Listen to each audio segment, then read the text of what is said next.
Aqui, enquanto começa, eu vou abrir lá a atividade para a gente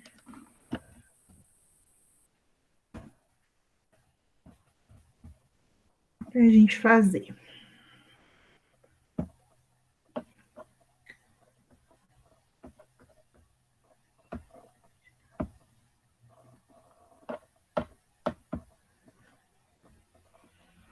Bom, então, peguem aí os seus cadernos para a gente dar uma olhada, né, nas respostas aí que vocês puseram. Né? Então, a primeira atividade que a gente tinha, que eu tinha solicitado para vocês fazerem, era a atividade aí da página 205, 206, né? E da A até a F. Então, vamos lá, primeiro, ó. Como e por que o território da Alemanha foi dividido após o término da Segunda Guerra Mundial? O que vocês puseram nessa? Eu coloquei, professor, porque a Alemanha havia perdido a Segunda Guerra Mundial, então os principais vencedores a dividirem áreas de influência, isso depois da Conferência de Potsdam na Ucrânia. Isso aí, Paulo. Então, foi dividido, né, devido aí à Alemanha ter perdido a guerra, e o território da Alemanha foi dividido entre os 4 vencedores aí da Segunda Guerra Mundial. Beleza? Alguma dúvida, gente, na A? Não? Não. Não. Então, vamos lá. B, explique qual foi o critério estabelecido para dividir a Alemanha em ocidental e oriental. O que vocês puseram nessa? Eu posso falar? Pode. Eu coloquei assim, a Alemanha foi dividida entre a Alemanha Oriental e a Alemanha Ocidental, através da construção de um muro, o Muro de Berlim. Essa divisão ocorreu logo após a Segunda Guerra Mundial e dividiu o país devido às diferenças ideológicas, econômicas e sociais entre os dois lados. Sim. Peraí, que eu acho que alguém... Peraí, gente, um minutinho que eu estou um pouquinho aqui atrapalhada. Eu, professor. Foi você, Paulo? Pode falar, Paulo. Eu coloquei, depois da Conferência da Alemanha dividida em áreas de influência francesa, britânica, soviética e americana, e a capital foi da mesma forma. Mas em 1949 formou-se a República Federal da Alemanha, conhecida como Alemanha Ocidental, e tinha a República Democrática da Alemanha, conhecida como Alemanha Oriental. Então, assim, gente, na verdade, a resposta do Iago e a resposta do Paulo, elas se complementam, tá? Porque, assim, o critério de divisão em Alemanha Oriental e Ocidental foi justamente que uma parte era alinhada ao socialismo, né, lá da União Soviética, e a outra parte era alinhada ao capitalismo liderado pelos Estados Unidos. Então, assim, teve a divisão do território entre os ganhadores. Dos 4 ganhadores, 3 estavam do lado capitalista e um estava do lado socialismo. Então, as 2 respostas estão corretas, mas tanto a fala do Iago quanto a fala do Paulo, elas se complementam, tá? Então, a divisão aconteceu entre Oriente e Ocidente por questão ideológica, sim. E a ideia era o quê? Que um lado defendia o socialismo e o outro lado defendia o capitalismo, tá certo? Então, muito bem aí pelas respostas. A C.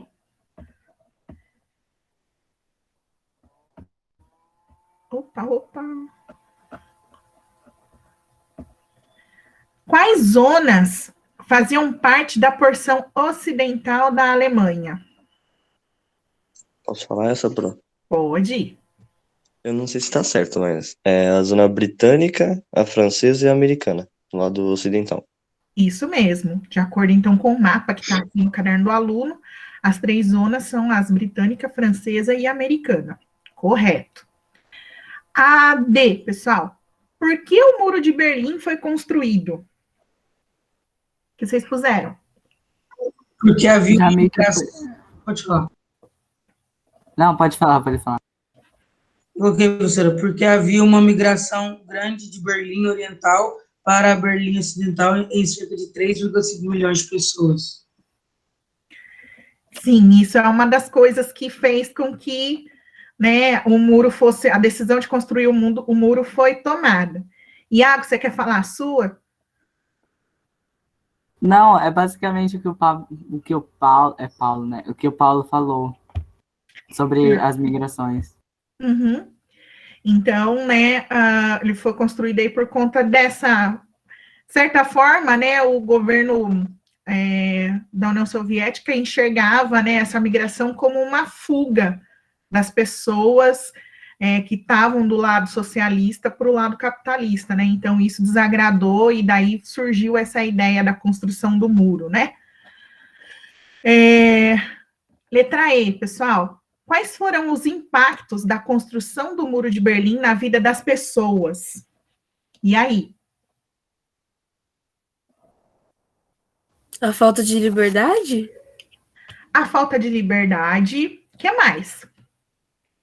Professora, nessa eu coloquei, eu acho que eu não tinha lido das pessoas, aí eu coloquei que ela contribuiu por um todo, quanto das pessoas, quanto da cidade em si. Mas contribuiu como, Paulo? Eu coloquei, contribuiu para a queda do bloco comunista do leste europeu, contribuiu decisivamente para a reunificação da Alemanha. A queda do muro também representou um grande desafio para os governantes da Alemanha Ocidental, que encararam o desafio de realizar a modernização da proporção leste da Alemanha. Paulo, mas ó, tudo isso que você falou está relacionado com a queda do muro. A pergunta fala aqui os impactos da construção do muro. Então, assim, se a pergunta fosse sobre a queda, sua resposta estava correta. Mas como ele está perguntando do impacto da construção, já não encaixa. Tá bom? Professora, a geração de pobreza, né? Do lado, acho que ocidental, porque eles não podiam mudar de vida, né? Chutando assim. Eu imaginando que, tipo, na União Soviética eles não tinham tanta liberdade de construir uma economia que eles conseguissem, tipo, viver bem, sabe? Por isso que eu imaginei isso.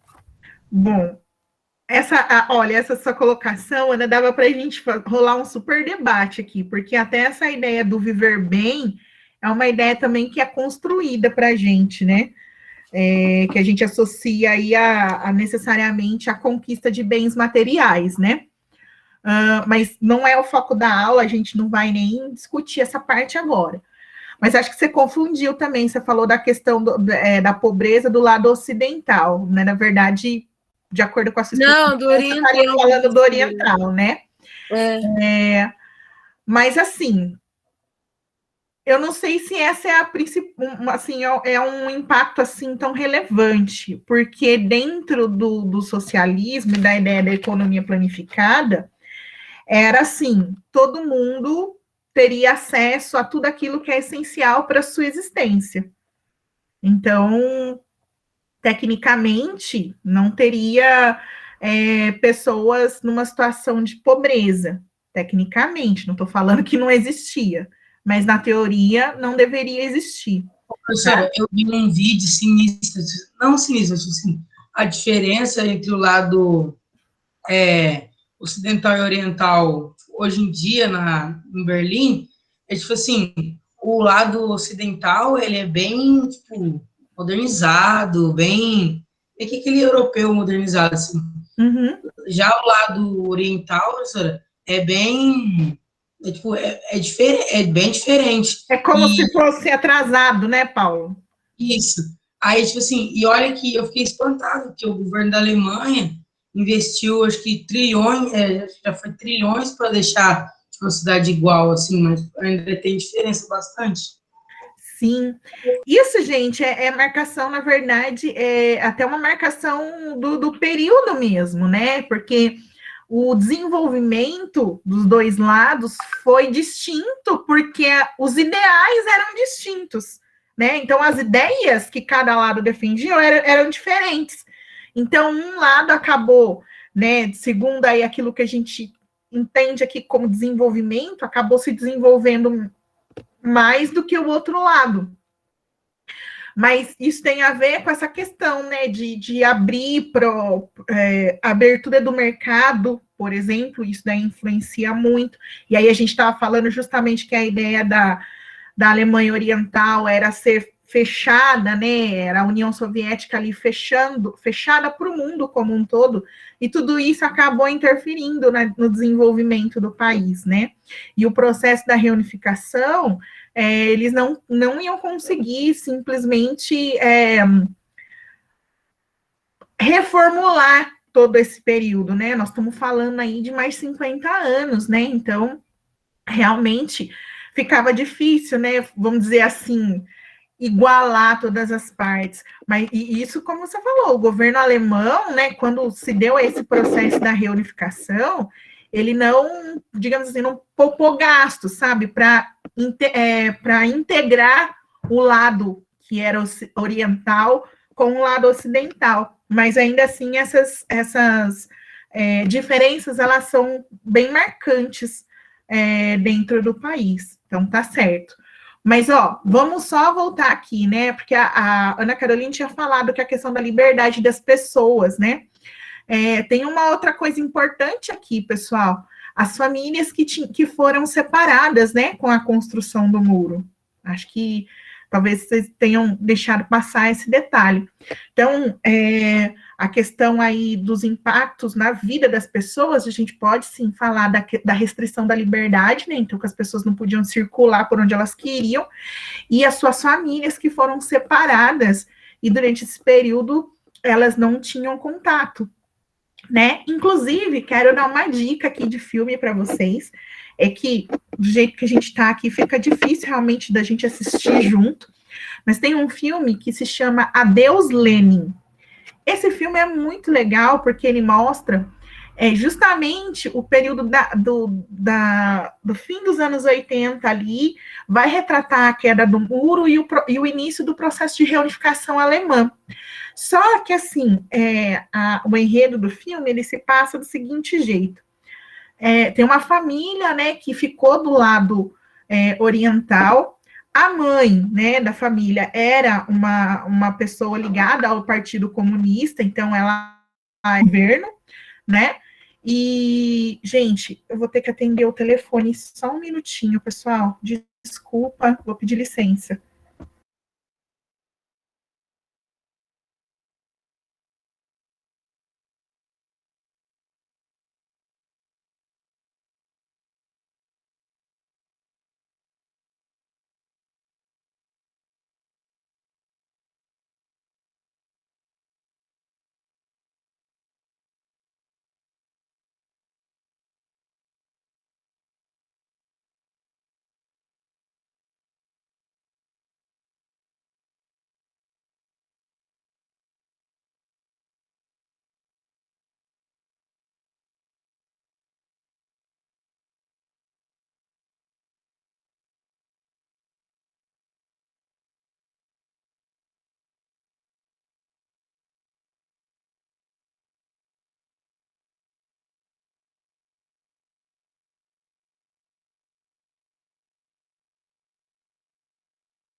Pessoal, me desculpa, é que era lá da escola, então eu precisei atender, tá bom? Pessoal, então, sobre o impacto, é isso, né? A ideia de ter... Eu estava falando do filme, né? Aí, o que acontece? A mãe da família, ela ela passa por uma situação, que eu não vou ficar dando detalhes, senão perde a graça do filme, né? E ela acaba passando mal e entra num coma. Ela fica em coma por uns 6 meses. E durante o período que ela estava em coma, o muro de Berlim cai e começa o processo da reunificação. Quando ela acorda do coma, o médico explica para os filhos que, na verdade, ela não poderia ter nenhuma grande emoção, assim, uma coisa que mexesse muito com ela, porque ela estava correndo o risco de, né, passar por uma outra situação e poder até virar óbito. E aí, eles estavam super preocupados fazendo com que ela não descobrisse que o muro tinha caído.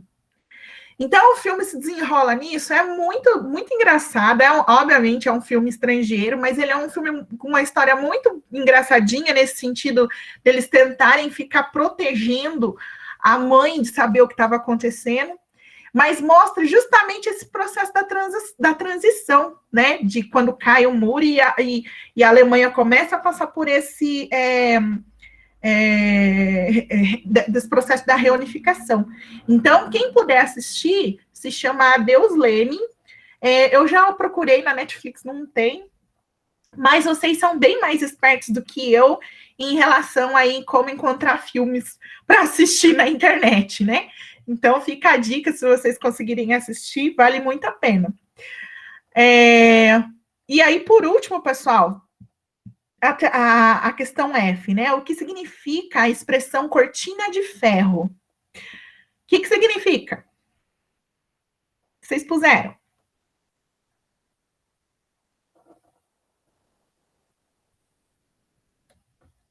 Oi, desculpa, eu estava boiando aqui. O termo refere-se à divisão da Europa entre territórios capitalista e socialista após o fim da Segunda Guerra Mundial, uma região sob influência da União das Repúblicas Socialistas Soviéticas. E eu pulei uma parte, professor, final. Uma região controlada pelos Estados Unidos e a outra sob influência da União das Repúblicas Socialistas Soviéticas. Tá. Você foi buscar uma resposta padrão. Mas, do que a gente conversou na aula, que quando eu fui falar da cortina, o que eu estava tentando mostrar para vocês, né? Então, quando se falava da cortina de ferro, o que a gente entendia em relação à União Soviética? Uma separação, peraí, deixa eu ver se eu sei a palavra. Não é separação que fala. Eles se isolaram, tipo, de todo mundo. Isso. Então, assim, lógico que tem a divisão, a cortina de ferro dividia o lado capitalista do socialista, mas aí um pouquinho além, né? A ideia de que a gente não sabia direito o que se passava dentro da União Soviética, já que essa cortina de ferro, né, tentava realmente fechar, né, o lado aí socialista dentro do seu próprio mundinho. Então, a gente não sabia ao certo o que estava acontecendo no bloco socialista, né? Então, é essa a ideia aí da cortina de ferro também. Gente, sobre essas questões, tudo bem? Vocês têm alguma dúvida? Não? Tudo sob controle? Não. Então, como eu disse, na quarta-feira eu corrijo as outras 4 questõezinhas. Então, a gente vai agora seguir aqui falando da China, tá bom? Nós falamos semana passada até a questão da política do filho único, correto? Sim, que a senhora estava falando, está faltando trabalhadores. Isso. Bom, aí assim, a gente vai seguir aqui, então, ainda falando de aspectos referentes à população. Primeiro, assim, o texto está aparecendo para vocês já, gente? Sim. Já. Beleza. Aqui, de novo, né? Esse arquivo não tá lá grandes coisas, eu vou digitalizar bonitinho para mandar para vocês lá pelo Classroom, tá bom? Então, aqui a gente vai continuar falando dessa questão relacionada à população, né? Porque, assim, a gente sabe que é uma população numerosa, que tem muita gente, a gente passou aí para essa questão de estar faltando mão de obra agora, mas também tem um detalhe. a população, essa população grandiosa, ela não está distribuída de maneira igualitária no território chinês. Então, existem porções da China onde tem mais população concentrada do que outras. Então, isso também acaba interferindo aí em algumas dinâmicas dentro do país, né? E essa questão dessa distribuição tem aí algumas justificativas para que isso aconteça, como, por exemplo, características climáticas, então, e também a questão da distribuição das indústrias pela China, porque as pessoas são atraídas por oportunidades de trabalho, né? Então, nas partes onde esse trabalho está mais disponível, é onde se concentram aí os grandes contingentes populacionais, tá certo? Então, assim, a parte leste do território chinês, que está ali sob o clima temperado e subtropical, tem ali terras mais férteis, então elas são boas aí para as atividades agrícolas, e o terreno também, né, o predomínio de planícies, né, que são os terrenos baixos e planos, isso também facilita, né, os processos da agricultura. Então, são regiões aí que concentram um número importante de pessoas. Também e também, além disso, tem o aspecto que tem muitas indústrias ali, e então, o fato das indústrias estarem ali fazem com que as pessoas também estejam. E tem porções dessa faixa do país que tem densidade demográfica superior a 200 habitantes por quilômetro quadrado. Vocês lembram o que é densidade demográfica, gente? Sim, se eu não me engano, é o número de população dividido pelo território, professor? Isso mesmo. Então, é o total da população dividido pela área do território, né? Então, assim, a China, ela não é um país pequeno, tem um território considerável. Porém, tem uma população também bem grande, né? A maior população do planeta. Então, assim, se a gente já dividisse o território como se a população tivesse espalhada de maneira uniforme pelo território, a gente também, talvez a gente veria um número diferente. Só que, como eu disse, existem outros fatores que fazem com que as pessoas estejam numa região ou em outra, faz com que esses números sejam diferentes. Então, veja, gente, 200 pessoas por quilômetro quadrado. Então, assim, só para vocês terem dimensão, seria assim, um quadrado de lado de 1.000 metros. Então, pense aí numa área de um quadrado com 1.000 metros de lado, e dentro a gente tem que fazer caber ali 200 pessoas. Isso é bastante coisa, é uma densidade bem alta, tá? Então, só para vocês observarem aqui. De novo, né, o mapa não é lá essas coisas. Quando a gente olha para o mapa, essa parte mais escura é essa região que a gente está falando, que é a porção leste, né? Quanto mais escuro, mais gente tem vivendo. Até interessante que dá para a gente fazer um paralelo, porque se a gente olhar, por exemplo, para o nosso território, também é na faixa leste que se concentra a população brasileira, né? Tanto gente, que nós temos aí um pouco mais de 200 milhões de habitantes, só no estado de São Paulo a gente tem 46 milhões. Então, assim, quase que um quarto da população, quase um quinto da população brasileira está só no estado de São Paulo. E aí a gente pode traçar esses paralelos, né? É um estado ali que tem uma estrutura diferenciada, que oferece muitas oportunidades de emprego, as pessoas acabam vindo para cá. E no nosso caso, também tem a questão da maneira como o nosso território foi ocupado, né? Lembrando lá daquela historinha que a gente começa a aprender desde pequenos, de que os portugueses nos descobriram, eles chegaram pelo oceano, né? Então, eles chegaram pela costa brasileira, pela porção leste. E as primeiras cidades foram surgindo nessa parte do território. e isso acabou se mantendo. Conforme a gente vai caminhando para o oeste, a gente começa a enxergar que tem porções que são menos ocupadas, menos habitadas, né? E já teve momento da gente falar até da questão do vazio demográfico, que é como se não tivesse ninguém morando ali. O que não é uma verdade, né? Não é bem assim. Mas só fazendo esse paralelo para vocês entenderem. Então, essa questão de ocupar uma porção do território não é exclusividade da China. A gente observa isso em outros países e a gente pode traçar esse paralelo com o nosso. Tudo bem? Sim. Ô, professora, achei que a capital da China tinha mais pessoas. Assim, a China tem 1 bilhão e pouco de pessoas, só que a capital dela tem 20 milhões só de pessoas, em Pequim. Mas talvez se a gente pegar a região metropolitana, né? Porque olha que interessante, aí a gente começa a fazer alguns paralelos de novo. Se a gente pegar talvez a região metropolitana, né?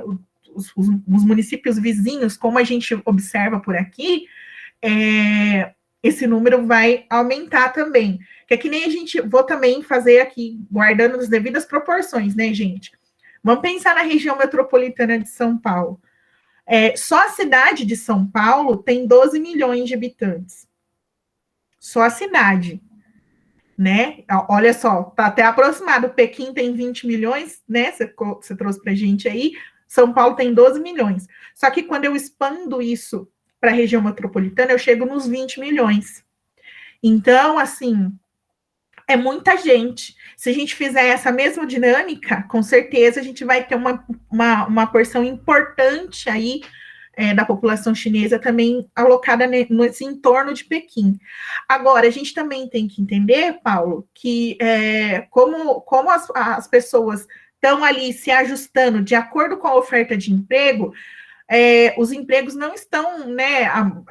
Obviamente que tem emprego em Pequim, não tem nem o que dizer, mas os pontos aí da instalação de indústrias acabaram se espalhando pelo território chinês, então as pessoas começaram a seguir esse caminho, seguir o caminho do emprego, né? Então, por isso que a gente realmente pensa a capital vai ser bufante ali de pessoas, mas a gente tem que lembrar que a capital de um país, geralmente, ele é um ponto de decisão política, não necessariamente como eu posso dizer, um ponto de decisão econômica.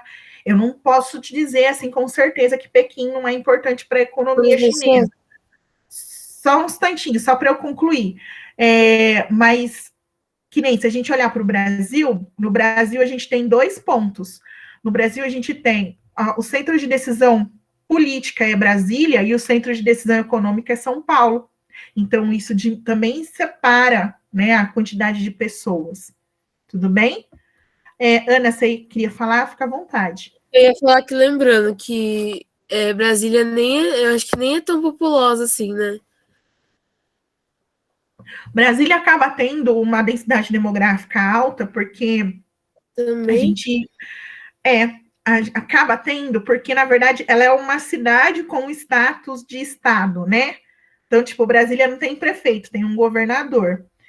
E aí, de novo, você pega a área de Brasília, que daí quando a gente olha lá no mapa, é só aquele quadradinho singelo, né, do Distrito Federal, e você pega o total da população, dá uma densidade demográfica alta, né? Porque, tudo bem, lá na Cidade Bonita, que foi pensada e desenhada pelo Oscar Niemeyer, pode até não ter tanta gente vivendo ali, mas no entorno, nas cidades satélites, aí já tem, né? Então, esse número acaba sendo um pouco mais alto. Mas o que eu estava fazendo essa comparação só para vocês entenderem, né? Porque Pequim, provavelmente, ela tem uma importância maior no campo de decisão política, talvez, do que de decisão econômica. Mas eu precisaria realmente pesquisar para afirmar 100% de certeza. Mas isso é um dos motivos, né?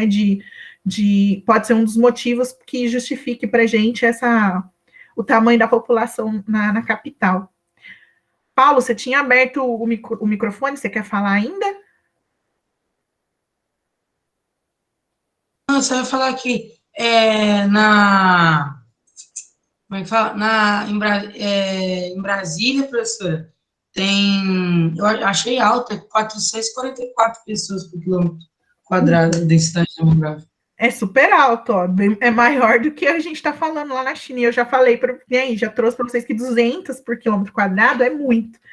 Brasília daí mais de 400, né? Então é bastante gente mesmo. Mas é isso que vocês têm que levar em consideração. A área ali é muito pequena, né, pessoal? Então isso faz com que esse número fique realmente maior. Tá bom? Eu pesquisei aqui, professora, a cidade mais importante economicamente da China é Xangai. Então, ó, acontece como acontece aqui no Brasil. Então, a gente tem um centro de decisão política, eles também têm lá, e o de decisão econômica também não é o mesmo centro. E isso ajuda a distribuir as pessoas. Paulo, obrigada aí pela pesquisa rápida e complementando a nossa aula aqui. Valeu. Mais alguma pergunta, gente? Ou tudo bem até aqui? Tudo bem. Então, vamos falar da outra parte aqui antes da gente encerrar a aula de hoje, ó. Aí a gente pensa na porção oeste da China, né? Que é uma porção que, do ponto de vista climático, é uma porção árida e com altitudes mais elevadas. E é onde a gente tem um deserto ali, o deserto de Taklamakan. Vem cá, deixa eu te mostrar uma coisa. Oi? Não. Acho que o seu microfone abriu aí sem querer, né, Iago? Vamos lá. Então, na parte mais elevada ali, a gente tem esse deserto, né? E na porção norte, a gente tem um outro deserto que é até um pouco mais famoso, que é o deserto de Gobi, né? Então, nas áreas desérticas, ó, porção árida, né? A aridez tem a ver aí com a baixa disponibilidade de água, né? Áreas desérticas.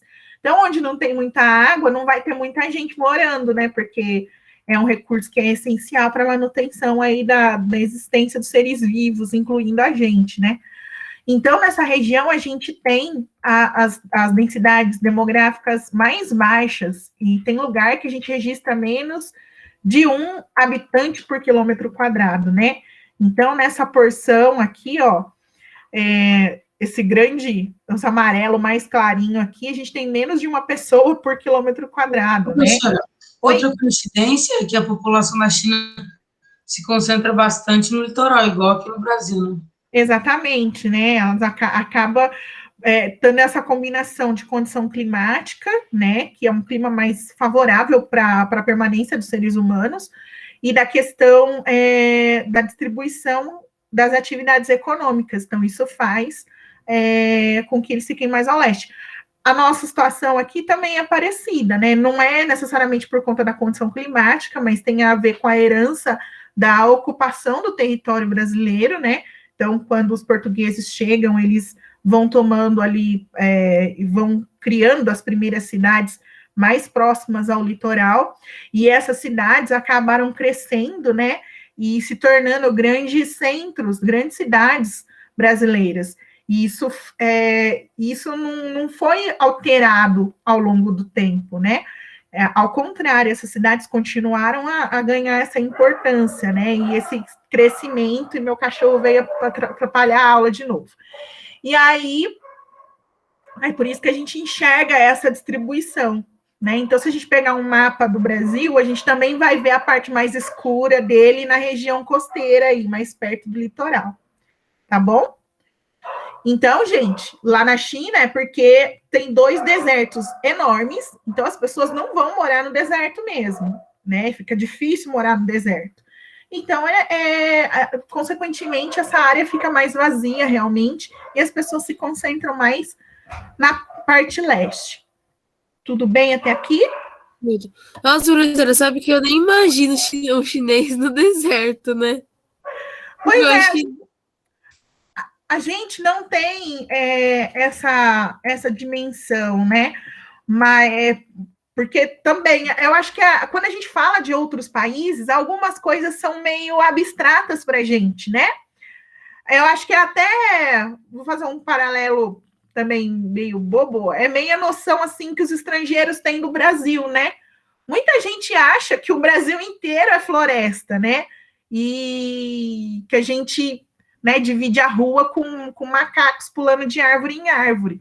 E não é bem assim, né? Nós que moramos aqui, a gente sabe que tem que essas características estão em uma determinada porção do nosso território, né?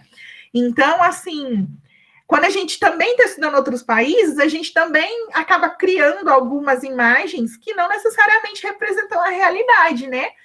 Então, aqui também mostra para a gente a distribuição dos desertos, né? O deserto de Gobi é mais ao norte da China, aqui, só que a gente viu que tem uma porção importante do território, né, que está né, dentro do semiárido, e faz o semiárido e também a parte mais alta do terreno, ó, com montanhas de mais de 3.000 metros. A altitude também, a gente já tinha visto lá, quando a gente estava falando da Europa, a altitude também prejudica aí a ocupação humana, né? Fica difícil a gente ficar construindo casa em montanha. Então, esses dois fatores naturais combinados fizeram com que a população não se instalasse por ali. Tudo bem? Uhum. Então, gente, ó, são 10h52, eu vou parar a apresentação. Se vocês não têm mais dúvidas por enquanto, eu vou interromper a gravação para fazer a chamada, tá bom? Só um minutinho.